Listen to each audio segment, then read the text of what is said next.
Say, Colin. Yeah, so exciting.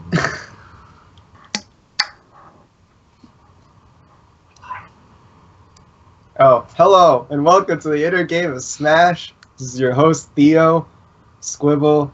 I'm pretty cool.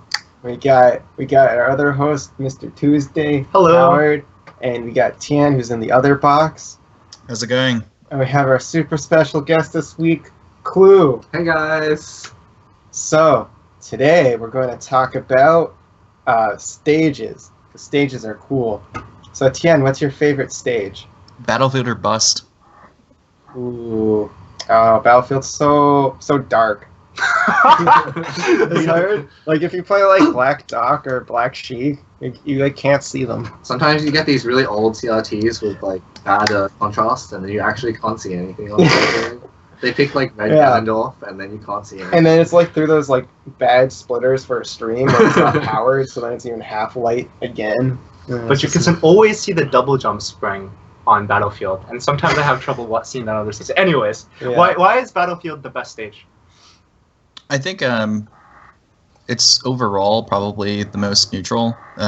There isn't anything about the stage that's like glaringly bad, and it's very subtly worse for space animals, which I think makes it a reasonable pick for most of the characters in the cast. And space animals are good there too. Good platform height. Top platform being a little high is a problem for some characters, like trying to catch Captain Falcon or Sheik when she's on top platform is really tough. But overall, I think it's like my personal favorite stage. It's really hard to recover on that stage with certain characters, right? Because there's no wall. Yeah, and it's hard to wall tech as well, and it's also hard for Samus to recover sometimes. I think Battlefield is bullshit, especially the top platform, because she goes up there and chucks needles at you for 8 minutes, and you're like, man, I have to wait for 8 minutes to time this stupid guy camping top platform out. It's the worst. Ban Battlefield. I think that the height of the platform is sometimes problematic, but as a general strategy, like the reason I feel like top level players don't really do that is because players like Armada are really good at cutting. They're really good at spacing themselves between the platforms, so that there really isn't a good route to go from platform to top platform. So I'd like to point everyone to the set, if you haven't seen it, West Balls versus Armada at the Big House. All three. The Big House 4. Oh. He might have also happened at a different set. But basically, West Balls proves that this strategy works, and did it until it proved that it worked, and then he probably stopped doing it because he's West Balls. Right? Where he would go to the top platform as Falco, and then like, hey, I'm Falco, I can dare anywhere on the stage from where I am, and then you can't do anything to me because I'm on the top platform and I have a dare. Yeah, I think in that game he got like a 2-stock lead and like slowly started losing, but he was ahead by enough that he still won. Well, the reason was he abandoned his top platform Yeah, strategy, he abandoned his strategy. and then he started losing. I was like, no, and I got really mad at him. Because he's like, I've heard about that as well. But some players that I've played against in the last like year or year and a half, they've really demonstrated like a lot of awareness about like how to deal with top platform shenanigans. Like one really good example of this is Twitch, who PP's brother. He was incredibly good at knowing when people were going to double jump to commit to get to the top platform and how people were using it to escape. So that's the kind of thing that like I feel like it was really unnoticed, like how to deal with it. But on the whole, in terms of like what stages are nonsense, like I feel like sometimes like sometimes like Yoshi's is like nonsense for other reasons. FD is like so incredibly linear that certain characters can't even really play there. And Dreamland is like sometimes just super frustrating for like if you're playing against Jigglypuff in particular. So yeah, but Battlefield's like TLDR, like sort of my favorite stage. I played Twitch at Apex 2015, and he platform camped me, and it wasn't very fun. He's a monster. He's so good. Yeah, but I played Puff then too. So what goes through your head when you counterpick a stage solo? Like when you decide. I counterpick a stage? Yeah, when you counterpick a stage. Well, you're Fox now, so every stage is good for you. I go Battlefield because it has a top platform I can run away to. Don't you go FD and Pokemon? I don't know. It depends on the. I usually pick. I pick based on if I know the person like well enough, which is pretty much everyone in New England now, because that's where I go to tournaments. So like if I know you, I'll pick a stage I think you're bad on. but if not, then I'll just do what's in theory a good stage. Except versus Marth, I don't know. I have no idea what stages I like. I know I don't like Dreamland, and I think I'm going to ban Battlefield because I always lose on that stage. But it's probably Fox's favor. I think Marth's good on every stage. I don't think there's any. Marth's bad on Dreamland, but I can't beat Marth on Dreamland. So. I think Marth's good on Dreamland actually. Like you don't get degenerate platform setups, but being able to like get up airs off is oftentimes good enough. I mean, the big stage makes the dash dance game harder, and then if you're not on center stage, you don't get FD combo to death, and you don't kill Fox with tippers ever. So those are like 3 huge downsides. All right. Let's do a thought experiment. So let's say Squible and Clue are playing a set, right? Oh no, I have to play Squible. Okay, yeah. Well, let's say it's winners round 3 and winners round 4 of the bracket. No, You're winners really good round tournament. 2. Okay, whatever. Yeah, Place some no winners, seeding. and you're like, okay, so you neutral. Who seeded this tournament? So you neutral straight say Battlefield, right? Right. You guys Typical. both neutral straight to No, I Battlefield. wouldn't. I'd ban Battlefield. If are you Yeah. playing Sheik or your real main Fox? I'm playing Sheik. Okay, then I'd ban Battlefield. All right. What stage do you guys strike to? To 3 Simple months. Yoshi's. Or Alright. Yoshi's. Let's say you have Dreamland and it goes to 6 minutes as Squeaker, and Yeah. Squibble just barely ekes it out on Dreamland. Colin, as your counterpick, what are you thinking? Were you like, man, I'm going to take this guy back to Dreamland. I'm totally better than this guy. This is stupid. No, that's not what you think. You don't salty I'm run not that? thinking That's that. I'm definitely what I thinking. I'm think. thinking. I'm gonna wait to see if he bans Battlefield, and then if he doesn't, then he'll ban Battlefield.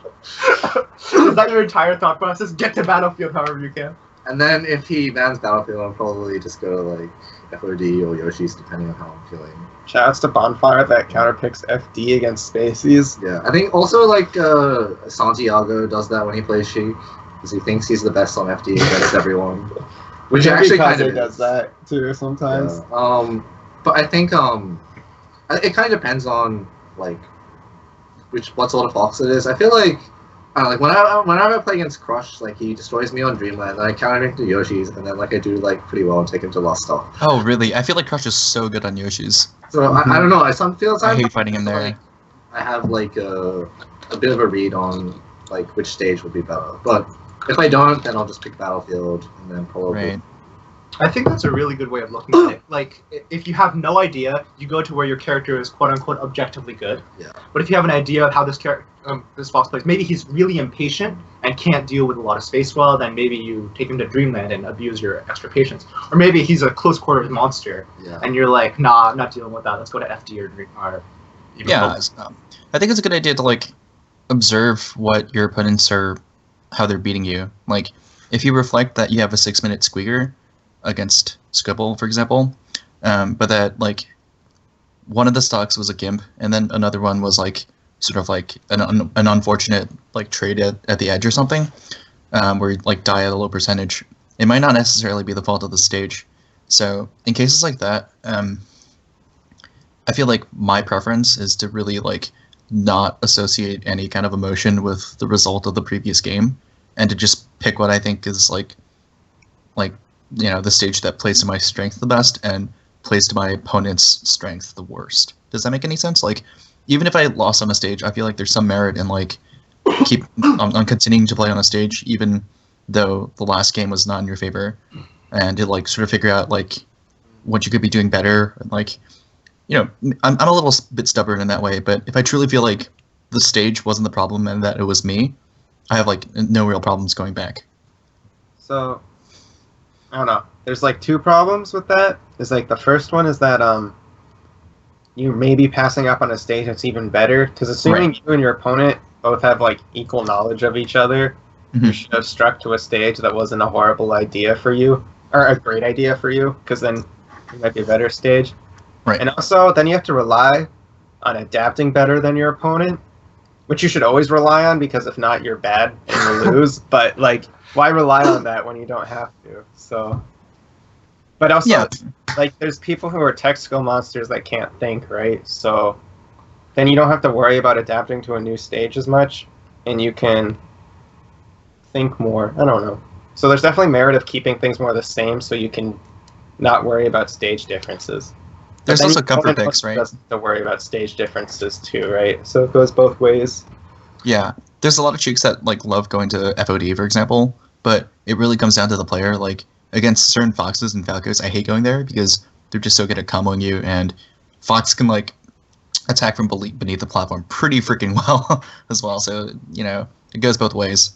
I think the most important thing is to not get locked into a mindset that's even if it's usually true, it's not true right now, right? Like, I think it was years and years and years, Mango would counterpick Mewtwo to Pokemon Stadium because the conventional wisdom was, hey, Spaceys are really good on Pokemon Stadium and they should be Marth. And then when they looked at the numbers and they're like, crap, this isn't true. Right? And like the conventional wisdom was just wrong. Mewtwo Marth was just wrecking on Pokemon Stadium. So then the conventional wisdom switched, and now Mewtwo always counterpicks Mango there. Right? So there's like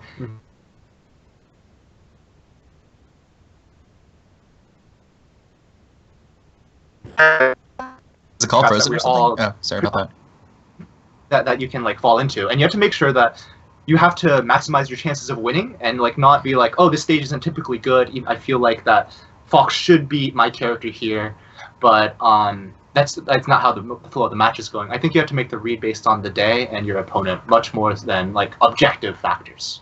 I think Pokemon Stadium was like considered good for Marth for a really long time. People figured out that the platforms just were really conducive to comboing. But like so fast. I agree though, because like if a stage is considered traditionally bad for your character, and you happen to think that it plays to your strengths, well, there's whatever conventional wisdom like really says doesn't really matter in the moment. Like the stages contribute not that much to how matches play out. So, for example, like the whole idea about Marth being bad on Dreamland, I kind of disagree with that, and like it really depends on your playstyle.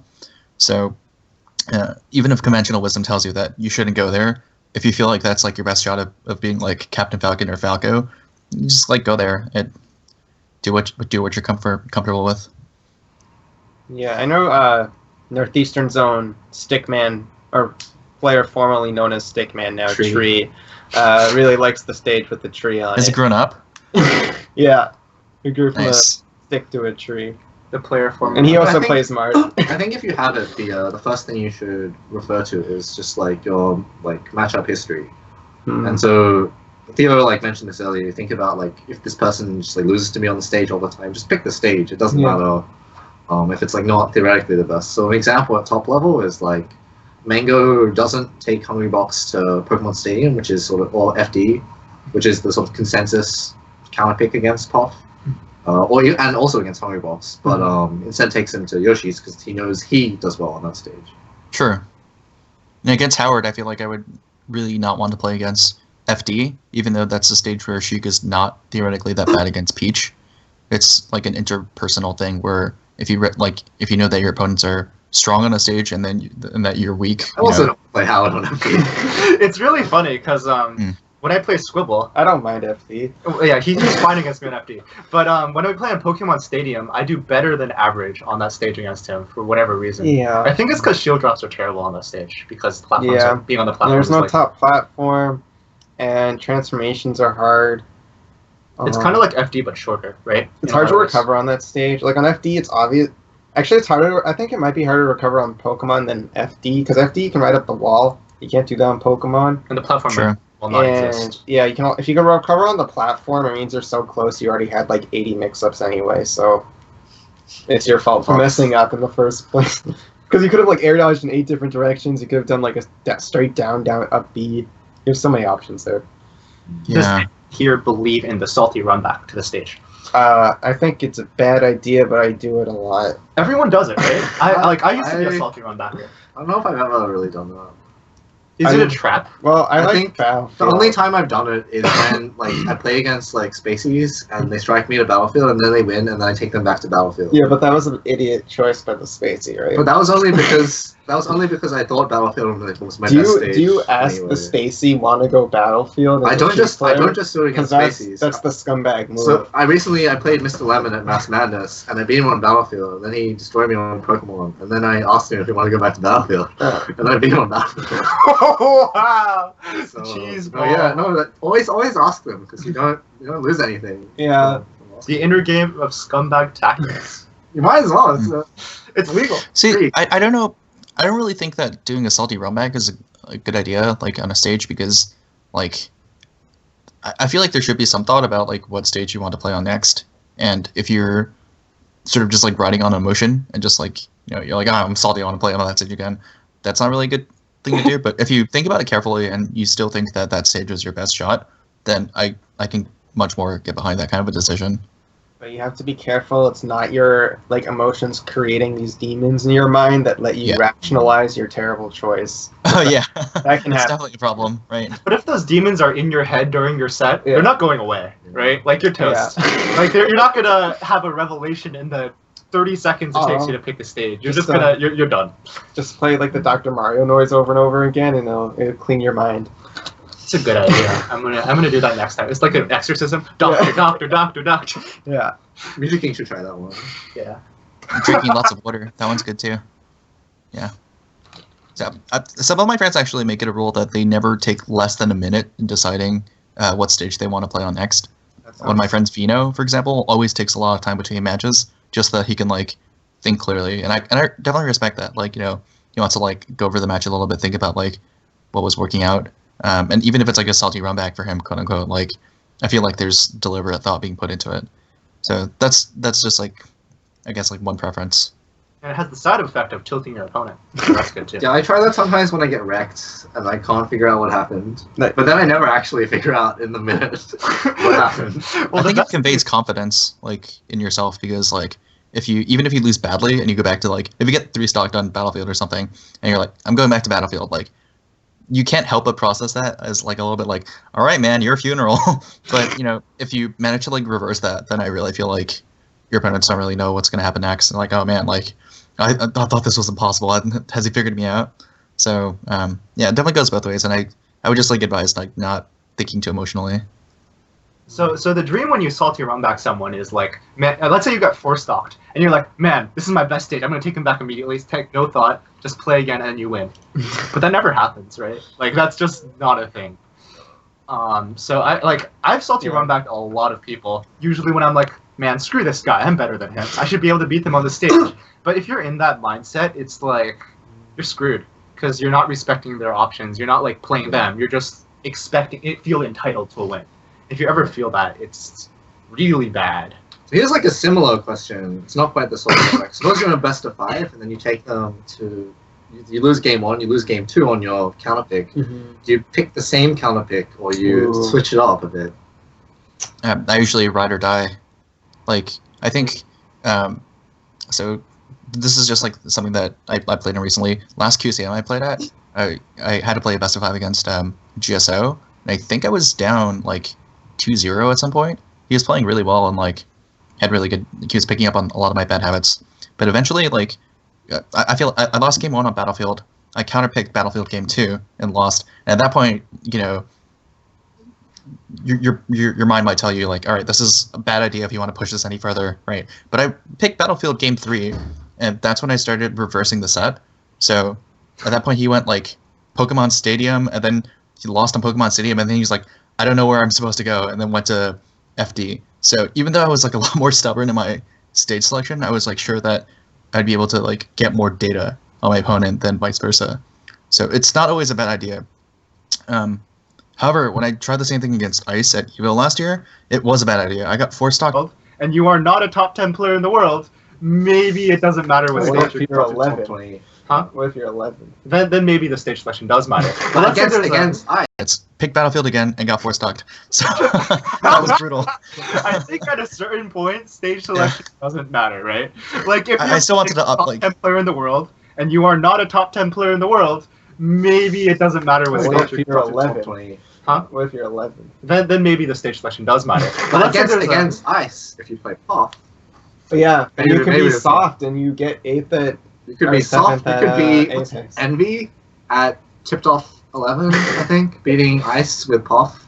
Yeah, but now he plays Fox. No, he beat his Fox with Puff at tipped off 11. It's like some random guy I've never heard of. So maybe the real question wasn't which stage should I pick, but which character should I have named? Yeah, which yeah. Actually, that's a pretty good point. You have Puff.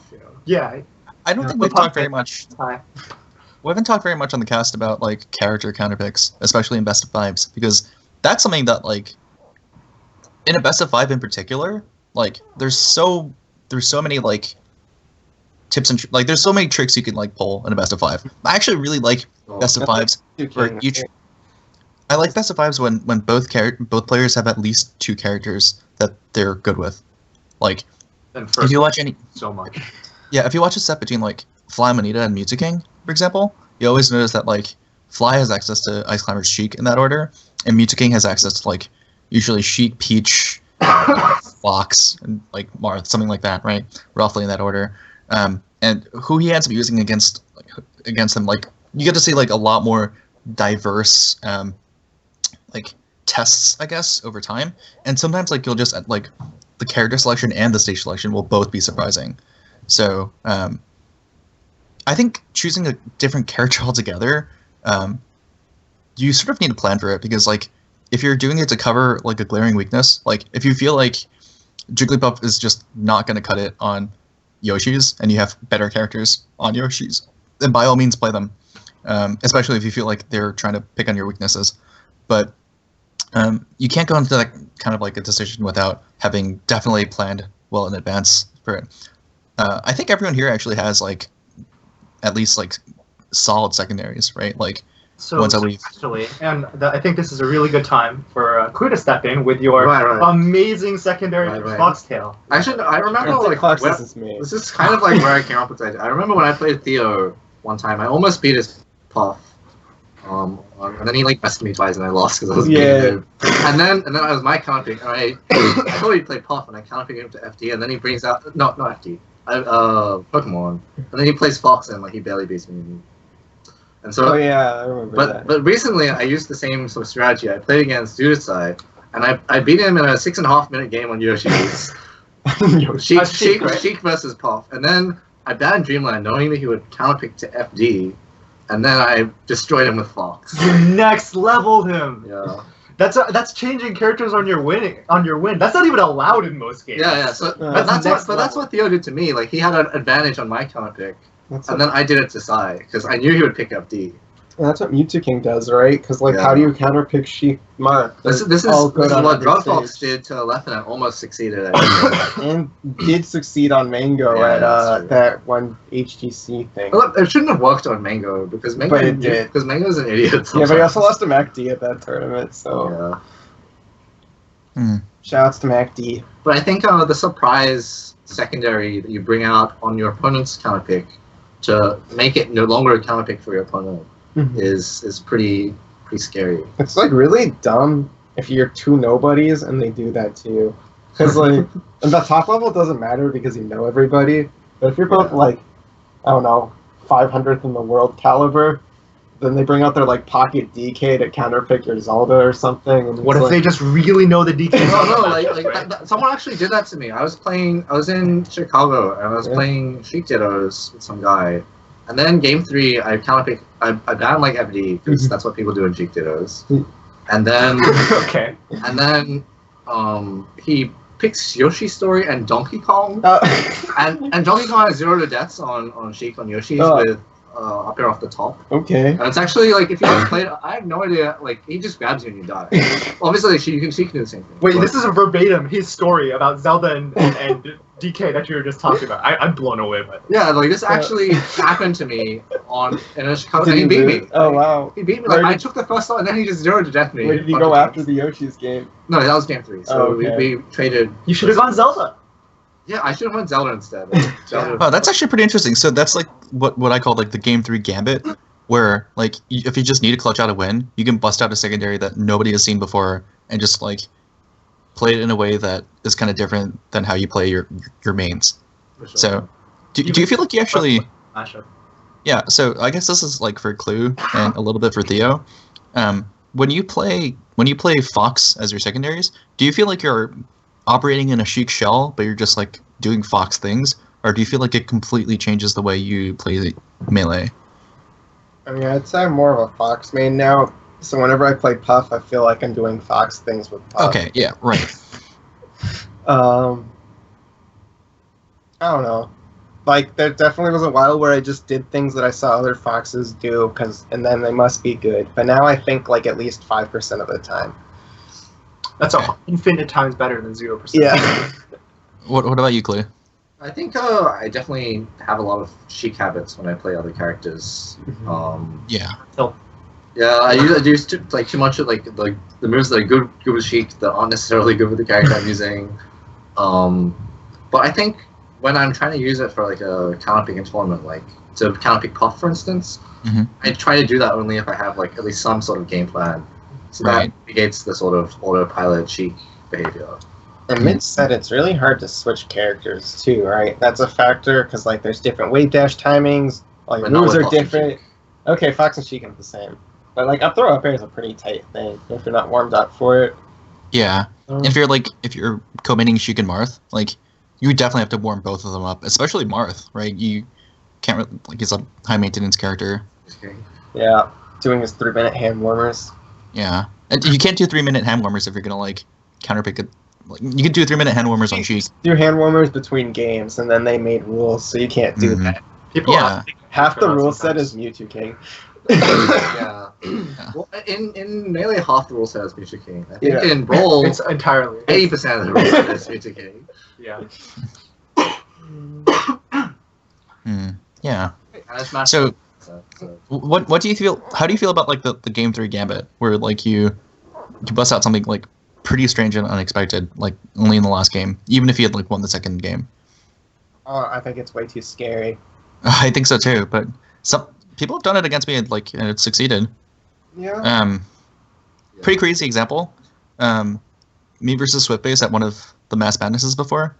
I win the first game against his Marth. Game 2, like I'm up the entire time, but he manages to get like a really crazy and tight comeback against me, where he's like he makes it back from like 1.5 stock deficit, and then game 3, like we're at the character select screen for a long time, and I think I say I want to go to Battlefield or something, so he thinks about it, and then he counterpicks Sheik against me and beats me with Sheik.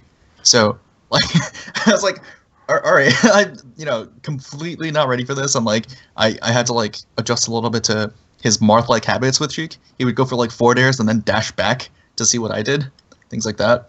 It's like a very Marth thing to do.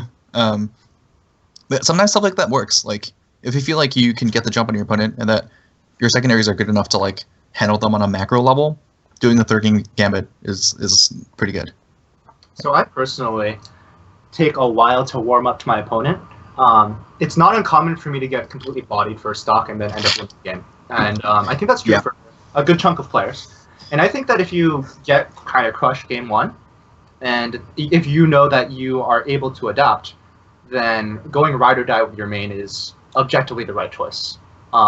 Even if like you feel like you could beat them with your secondary, I think that first of all, just playing your main as much as possible will help you in the long run. I think that's true at every level until like this highest level where you're preparing secondaries for people.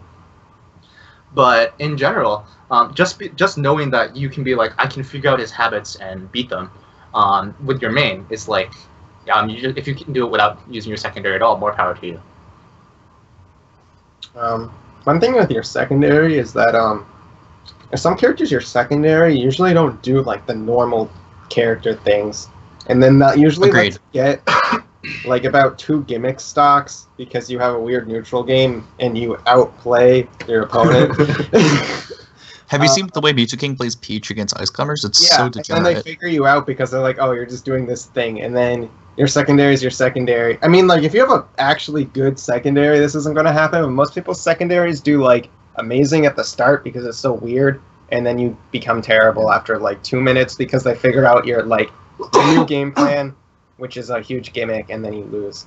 Have you noticed how commentators are also really skeptical about, like, about secondary picks? It's like, whoa! When you switch people, like, okay, they build I don't know about this. Character, right? And then they're like, oh, you're Squible, the Jigglypuff main, and that's you. And you're not allowed to change, because that breaks their worldview. So when I play Fox, no one believed me, and they're like, oh, you're just a Puff main. I still don't believe you. It's been like a year almost, and not really. It's been like 6 months, and people are like, oh my god, you can't play Fox. And it's because they want you to conform to their worldview, and they don't respect your individuality and your ability to grow as a person. And I think you people you're wrong. You should encourage people to follow their dreams and not stay in your Oh my god. Oh. Is your spirit animal a fox, Theo? Was it not a Jigglypuff? Because I thought your spirit animal was a No, Jigglypuff. my spirit animal's a Jigglypuff. Okay. All right. Yeah, we believe in you, Theo. I think this is a good time to segue to our second topic, which for some. Can we not talk about this? Oh yeah, so this is incredibly important to talk about because we have some non-believers here, Tian, and I don't know if Clue's a non-believer. Clue was just telling me about how he was doing non-optimal stuff and it was working. So. Oh yeah, I'm all about that. Yeah. So 20 Can we get Bly on this show again, please? No. Okay, so backstory. I was very sick last week, and I had a cough, and I was going to be on the show. That's why you came up with these ideas. I was going to be on the show. I probably got sick because I played Jigglypuff, by the way. I was listening to last week's show, and they're talking about all these optimizations, and there was just the most optimization focus. It's basically two 20XX foxes talking, except they're sheep mates.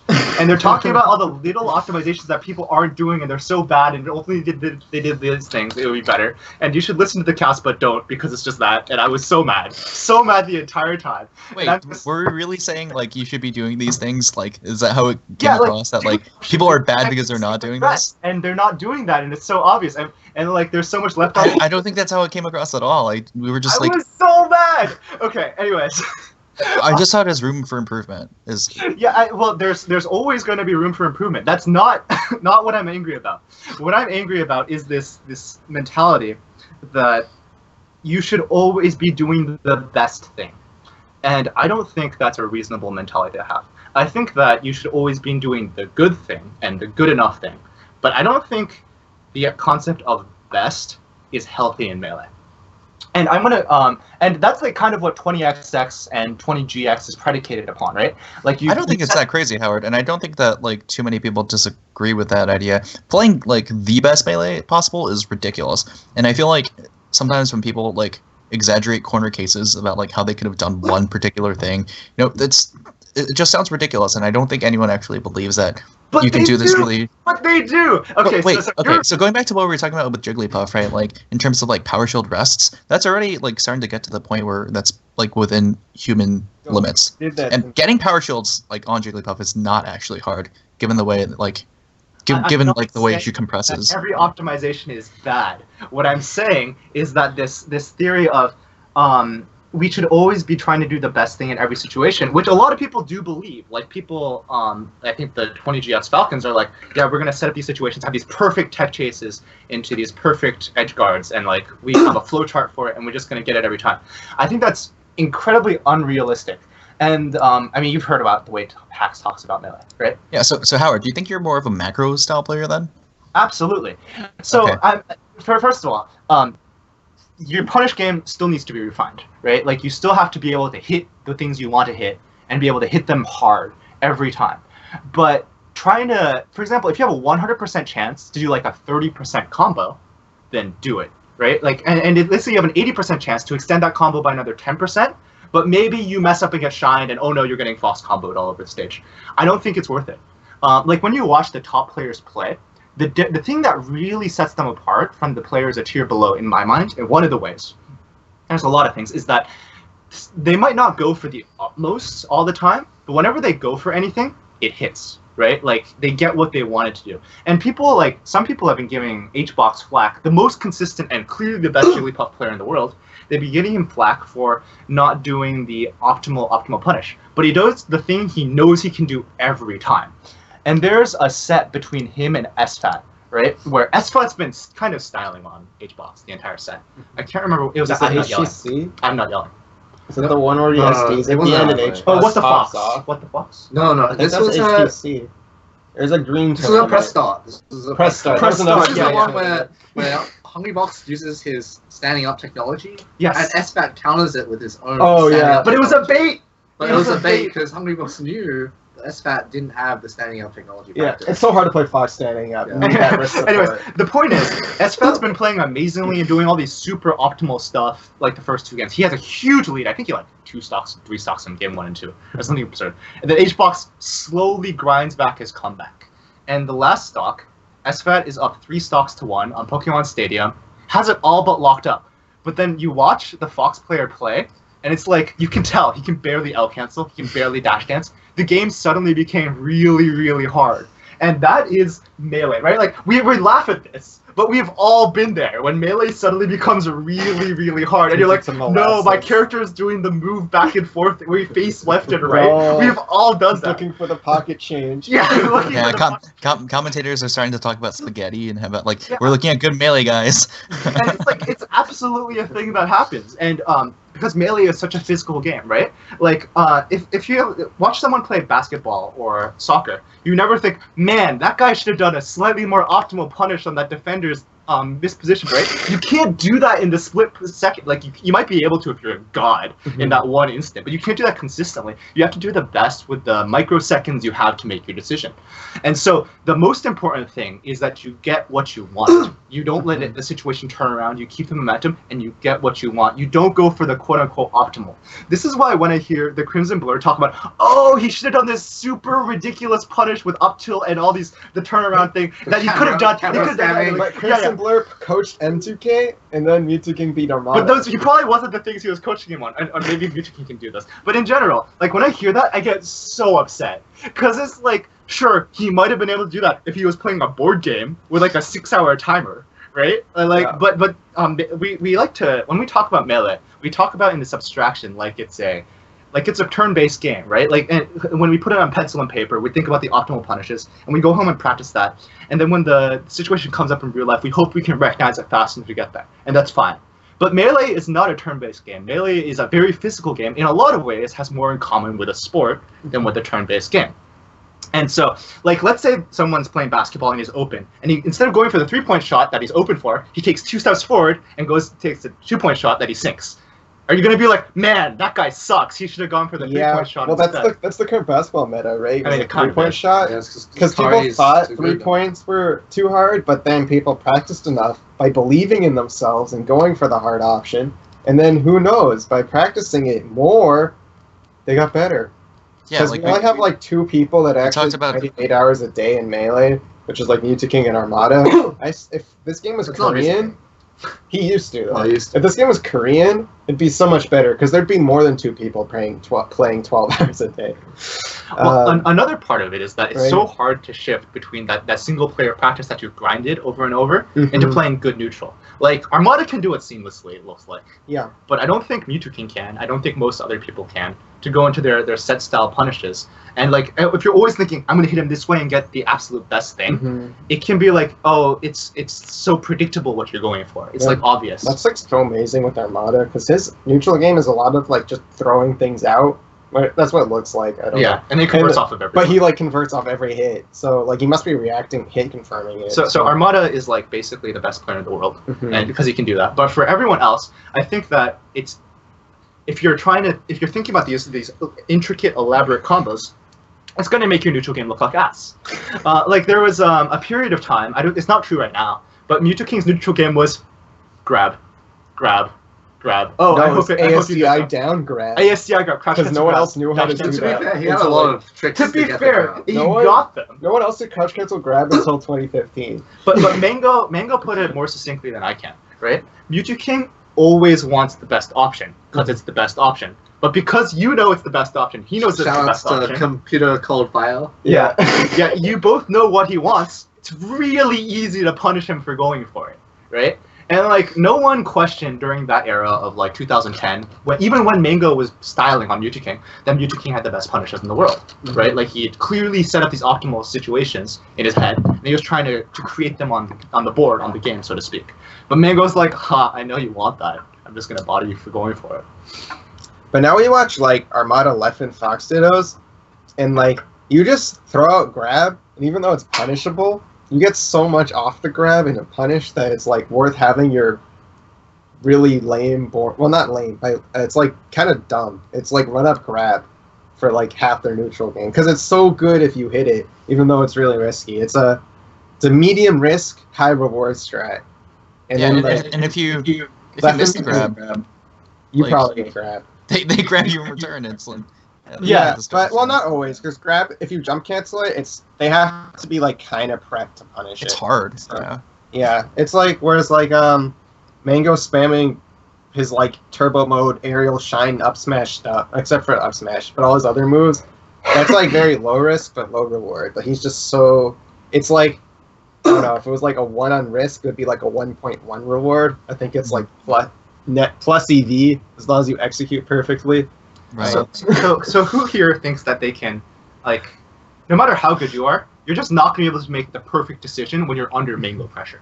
I don't care how good you are. Like, That's how I feel when I play Matt.zip. Yeah, exactly, right? Like, at every level, there's someone who can put mental pressure on you. And, like, if you can land this punish 90% of the time at home, that's really, really hard. You're probably not going to be able to get it 90% of the time when someone's spamming aggressive, intelligent shield pressure on your face. Like, it's like why I get so mad at people who believe in the truth of Sheik check chasing. It's like if your punish is reliant on a frame perfect reaction. It's not frame perfect. It's You have like a 2 quite a bit frame of leeway. Okay, I'm a little older. I've drank a lot of alcohol in my day. It's probably frame perfect for me. It's close to frame perfect for me. Yeah, and it's like I can get it 70% of the time on a good day when I've slept. I don't have anything on my mind. I'm like perfect. I've hit nirvana. I have caffeine in your system. I have caffeine. I'm just like, I can see everything. But those conditions are not going to happen when you can barely L cancel, when you can barely dash dance without like walking off the stage and dying, which happens every tournament, right? Like that's such a big part of every tournament is the last stock jitters and who clutches it out more. Like you see that every time between two players where one is like, he looks better. Then the last stock, he gets clutched out. Right? Like anybody versus Shroom. Shroom's always clutching out on them. Well, he played Doc or Sheik, who like you can't choke with. Like SFAT beats Shroom like 99 times out of 100 or something like that. But in the super high pressure situation on a big stage, sorry to kind of poop on SFAT. He's an amazing player. But like Shroom doesn't focus. Like when you watch his play, it's clear that Shroom doesn't focus on the super optimizations as much as SFAT does, and he doesn't look as perfectly clean and technical when things are going right for both characters. But when the S hits the fan, as it were, one player is able to hold it together and do the stuff that they know will work and are able to execute every time. And I think that's far more important than being able to get that extra 5% off of a combo. Yeah, but I don't think the extra 5% off of a combo is like what people are like really concerned about when it comes to optimization. Like, there's always ways you can extend combos in Melee, and like there's so much more you can do like off of any given juggle. Theoretically, your juggles can be like 0 to death. You play them well with Marth, for example, and to some degree with Spaceys. But there are like definitely little things that like help a lot in like tweaking your punishes. The thing is, like, once you get a punish situation started, there's so little counterplay that you actually have, like, and everything boils down to like how you execute. That's why wobbling's so dangerous. Like, once you get a wobble started, you know, all you have to do is like keep the rhythm, and your opponents lose their stock. The same thing can theoretically be done with Cheek. So those are the kind of optimizations that people strive for. It's within human limits, and it's in a situation where your opponents can't really counterattack easily. For any character other than space animals, tech chases are hugely frustrating. So when Colin's talking about like Donkey Kong or something, right? Like, tech chasing Donkey Kong is just ridiculous for Donkey Kong. Like, his rolls are bad. He doesn't have good options on wake up, and if she gets a grab on you, like, you can't chain grab Donkey Kong. He always lands on the ground. You cannot chain grab him. He always has DIs where you can either jump out. 60. I've heard from Green Ranger that you should not chain grab Donkey Kong. Ranger sucks, so I've heard it from Fisher too. I want to go back to something. But hold on. So going back to what I was saying here, like, you know, if you know that this is like a dominant strategy for you, and that there are like little things that you can do to like position yourself better and like make your punishes work out ever so slightly more, and if your character is like really focused on getting the micro situations correctly, like, that's definitely a style. I wouldn't say that that's a style that like carries every single player. Let's say like we're looking at like what top 15 players. It's around half and half. How many players rely on micro? How many players rely on macro? I would say players like Mewtwo King, Plup definitely rely on micro. Characters, players like, I would say like Hungry Box and also Mango. I think they rely more on macro, like winning over and over and like figuring out the right like ways to attack. But you know, like, if you think about it in a certain way, wobbling and Ice Climbers, their entire game is like getting that one micro situation, getting that one micro outplay, and punishing you for it. That's really powerful. But yeah, going back to what you were saying earlier, so I agree that wobbling is very much centralized the game around one thing. I mean, well, ICs have kind of been optimized because their punishes, whatever. But anyways, leaving that to its own thing, you were talking about how there's not that much you can do when you're getting comboed, and I don't think that's true. I think that's true for Sheik and for characters with chain grabs. Games. But it's true for the most part in chain grabs. But like Marth chain grab goes to 30, right? And then you kind of get comboed. But for the most part, with most characters, you can always SDI. And especially if you know exactly what they're going to do, it's easier to SDI when you know when the hit is coming. And that's something that Mango does extraordinarily well. He does. He SDIs every hit. So he's so hard to combo. He's way harder to combo than your average Fox. And that's why you see players like Armada and other top players mixing up their combos even at top level, so they're not predictable. And especially if you know what's happening, like you see Mango give up when he's getting chain grab because you're dead. But when they're getting comboed, they're super into it and they're trying to make them as hard as possible for them to execute. Because again, Melee is a very physical game that's hard to execute in, even when it's quote-unquote guaranteed, because you're to react to so many instances in an instant, and you can't even practice a good SDI against a good SDI. Yeah. So I think learning these ridiculously intricate, convoluted specific combos isn't that interesting to me. But I feel like there are certain punishes that are simple and well mapped out enough that you can actually get a lot of mileage out of learning them really well. For example, with Marth. Yeah, with Marth, his chain grab is hard. That's actually not very obvious. His chain grab is hard. It's very nuanced. You have to know what part of the sword you want to hit with in order to get the up tilt juggles and things like that. What DIs to throw what anti-airs against. It's actually pretty hard for Marth to get a clean 0 to death against a thinking space animal in today's meta. It's not easy. So given that that's hard to play optimally, does that deter you from wanting to get grabs and getting maybe not a killing combo but a 60 to 70% combo with Marth? It's absolutely advantageous for you. So I mean, that's not what I'm saying at all. You should always go for the stuff you know you can do, and you should practice to make it as good as possible. But you shouldn't be fixated on getting the best out of every situation. I think aiming to get the 0 to deaths with Marth off of every grab is insane. I don't think you should be upset.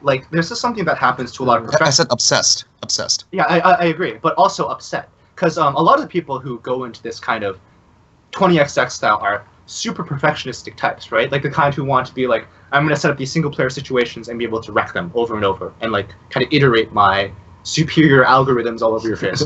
And that's not how Melee works. Sometimes you drop stuff that you should have guaranteed because that's how things happen.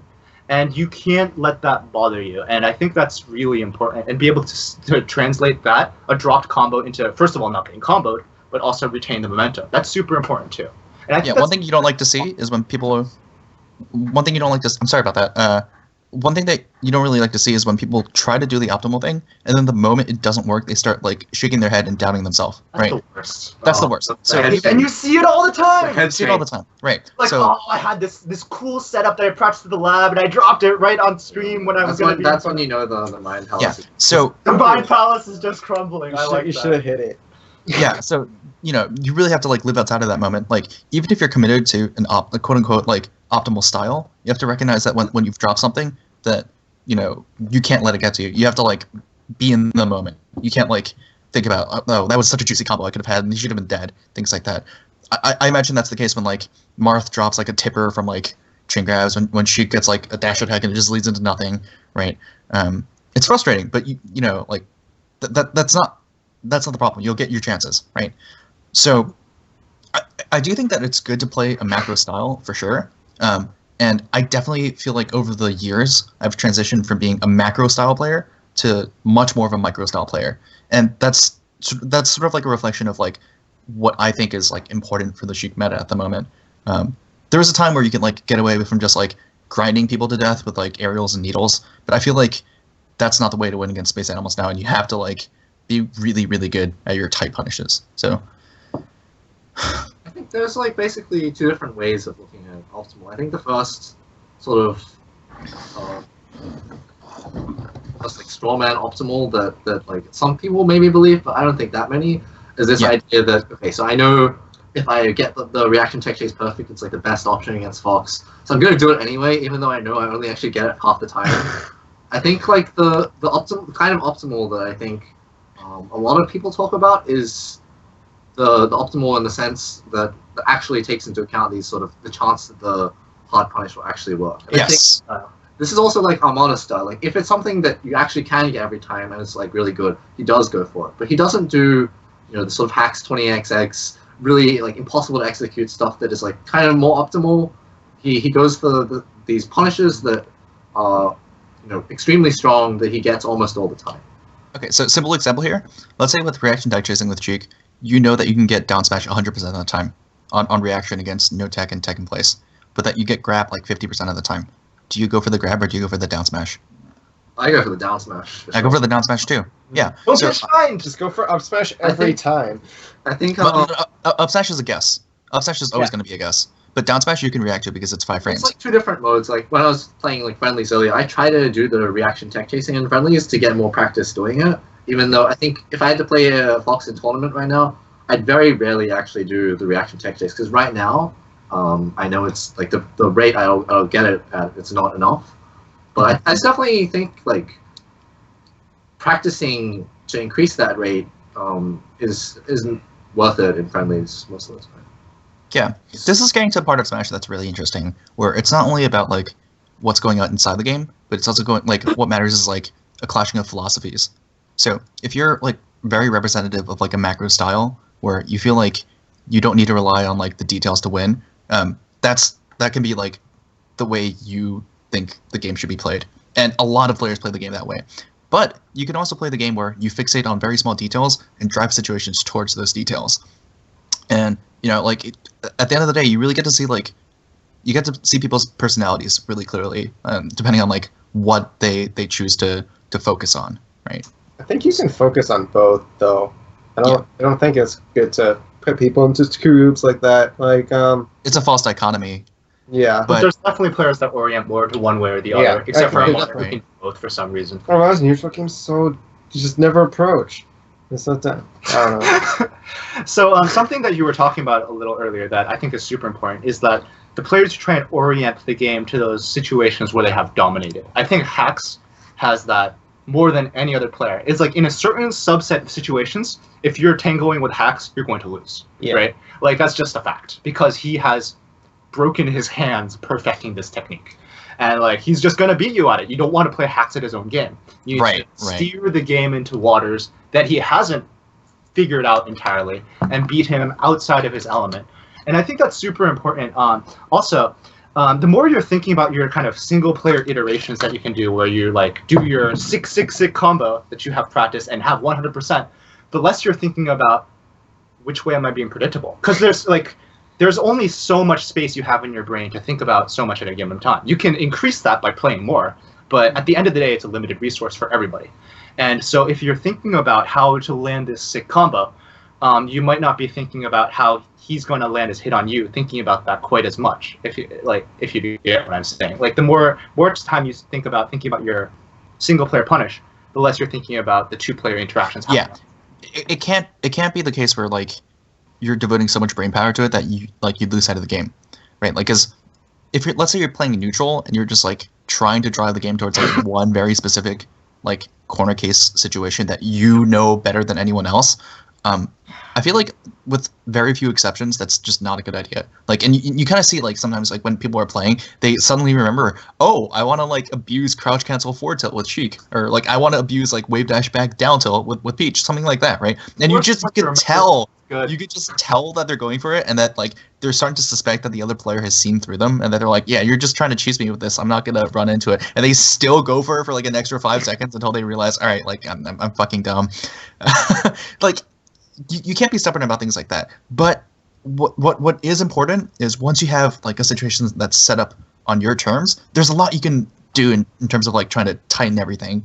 And I feel like that's just like the threshold that Melee demands of you right now. Like if you don't play 20 GX Falcon, like where every single one of your punishes is like well mapped out, you do lose out because like if you play with your feelings and like just like do disorganized combos and stuff, like you lose that a lot on Falcon.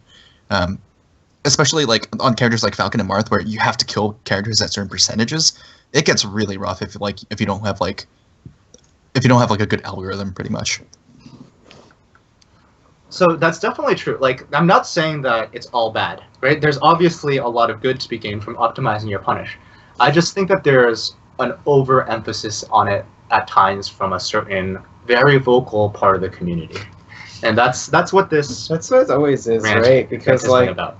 Why would you be vocal if you are with the status quo or like 5% off the status quo, right? Then you just go on with life. It's always the people at the extremes that are the reason. And they're wrong. Anyway, I also think people in what they say tend to be more towards this optimal ideal than in the actual play. So if you see Leffen's posts, he likes talking about, like people should be doing this new tech. It's like really good, sort of thing. Look at Keith. His shield grabs everything. But like if you watch him actually play, like he will do he will acknowledge that he's like not playing well in that one game, for instance, and he'll do an up throw, up smash on Fox, even though he knows that he should chain grab, and like he complains about other people doing it, but he'll like acknowledge his own deficiency in that situation and know that he should do the up smash.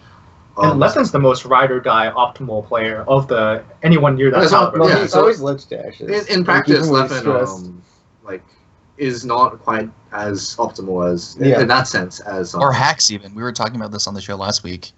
Hax's pressures will his pressure swings will sometimes just involve like him wave dashing forward into a shine, like guessing that people will be like jumping or like if you're like really talking about like optimal play, like you have to be able to like react at inhuman speeds.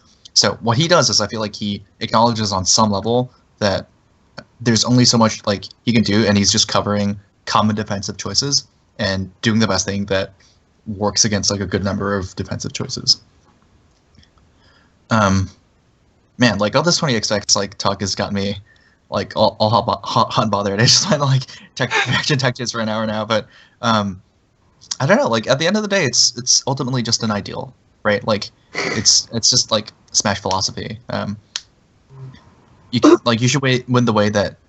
Yeah, I kind of agree with Colm here. Like acknowledging your shortcomings and your deficiencies is important, and even though something might be the most optimal thing to do, quote unquote, air quotes, like in an ideal vacuum, if you're not feeling it that day, you have to just go with like what's most optimal for you as a player, right? If you don't have the reaction time, like Tech Chase, like if you don't have the reaction time to do a specific thing on Spacies or on Marth, then you can't do it. Then you just have to like acknowledge that and just realize that you can still turn this into a good situation without having to like do the hardest thing possible.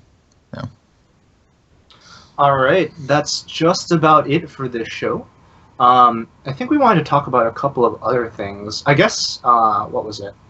You want to talk about the new Peach tech, or can we say that for another show? We could just like cover the fact that we know that it now exists. How do you think it changes? I don't think it changes anything. I think it's cool. I think it's cute.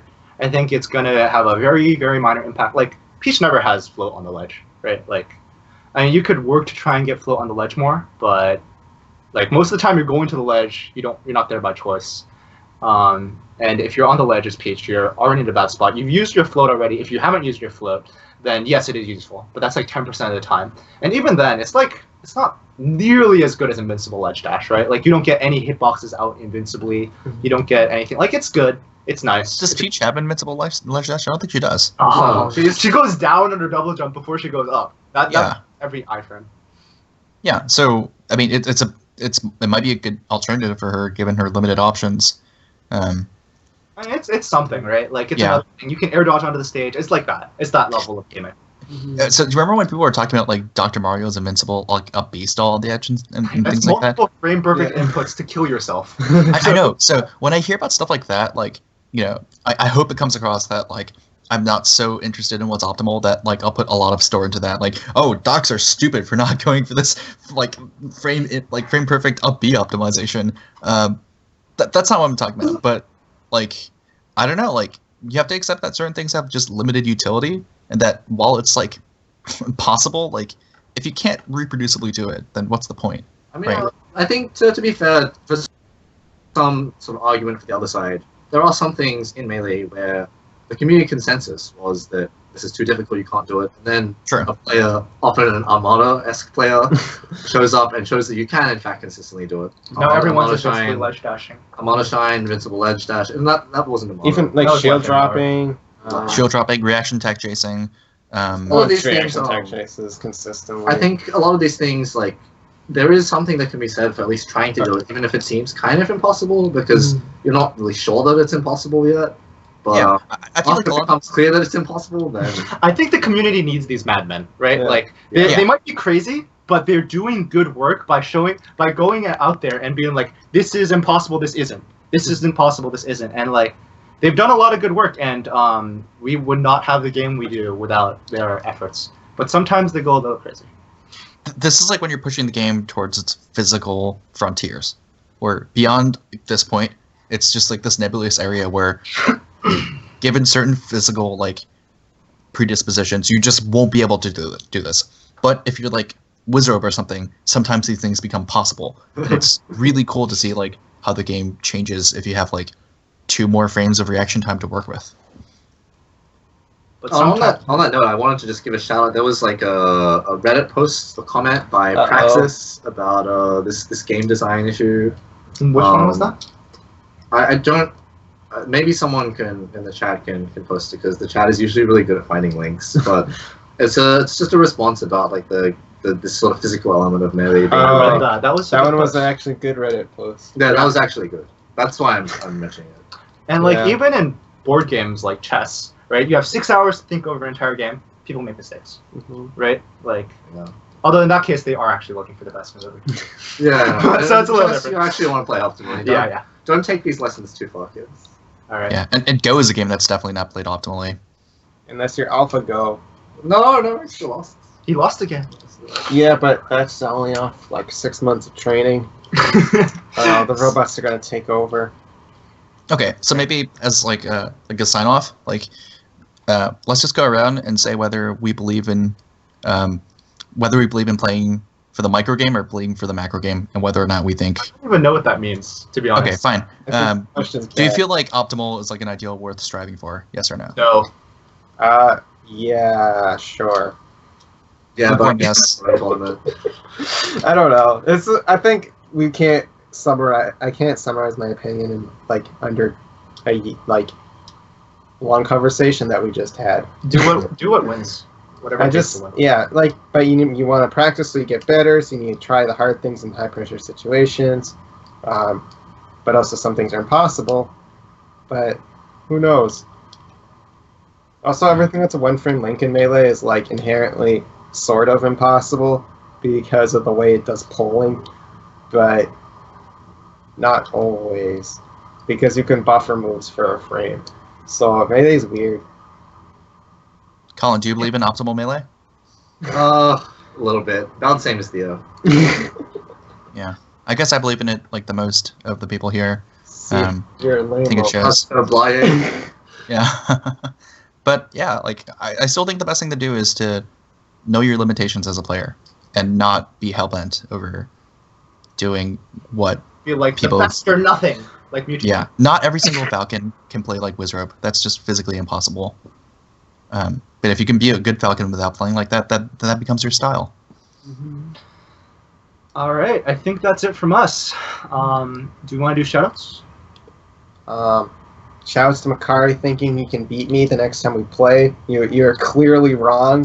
And shoutouts to him in the chat right now. Oh man! Is he in the chat? Yes. What's Audio his chat? Titan. Oh, that's Makari. Yeah. Wow. He's talking about his hack stashes with Peach. I didn't know that was Makari. Who else would hack stash with Peach? It's just Makari. Axe. A ledge tech god. Ledge Tech True. Master. How does he do it? It's ridiculous. He changes his grip. I've seen some of the things he does with Mart. That's really impressive. Shout He out- actually claws to do his like his B shuffles. Shout outs to Ledge Hop Shield Breaker. Yeah, his ledge hot shoebreaker. He and to get changes that his grip. effect and die. No. Makami actually won a set against me by doing Ledge Hop Shield Breaker. Oh Like, my goodness. It's he can good. tell you about it. He actually beat me in a set because of Ledge Hop Shield Breaker. It's good. It's really good. Shout outs to all the optimization junkies, frame weenies out there. Frame weenies. I haven't Yeah, been on shots. the show. Like Zoso is definitely one. Blaya, of course, we've mentioned him a couple times. But all you guys out there, your opinion's bad. So yeah, shout-outs to you. All right, Colin, any shout-outs? I don't know. Just shout-outs to New England Melee. Everyone. Shouts to the memes. The best Melee community in the world. Shoutouts to Steam on my end for contributing and destroying my life over the last week. I've been playing nothing but Danganronpa 2 since its release. And, Guys, oh my god, Steam is so bad for you. Shoutouts to Weeaboos. All of them, each and every one. We don't have anyone on those on the stream, but if in the audience, they're if watching, yeah, we got you. All right, thank you for tuning in. We will see you this time next week. You know, Infinite Numbers and Q-Puff on Made Money Off Melee. You guys should go watch that right now. So we now host Amesbury Melee? Probably. I guess Avery. Okay, bye everybody. All right, have a good night, guys. See you guys next week.